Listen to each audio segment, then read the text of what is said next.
Fala, turma, olha só. Quando a gente fala aí, quando começou a roncar a direção, é para parar, é por causa disso daí, ó. Esse caso aqui é de uma caixa do Fusion, 2010 até 2012, tá? Pode ver que tem água empoçada aqui, ó, certo? Já teve água, né? Então, imagina, o restante como que não tá. Aqui, ó, a cremalheira, olha a situação dela, ó. Toda enferrujada, tá? Olha aí, ó, toda enferrujada. Então, as esferas, o fuso, né? O fuso que eu falo é essa peça, né? Mas a cremalheira, o fuso e as esferas gastaram. Então não tem milagre que resolva isso aqui, tá? Não adianta polir, não adianta cromar, não adianta fazer nada. Só adianta trocar a caixa, tá?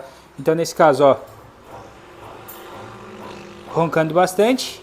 Infelizmente, o cliente rodou com o carro aí, agora vai ter que trocar a caixa, né? Um gasto a mais e desnecessário caso tivesse parado antes para fazer a manutenção.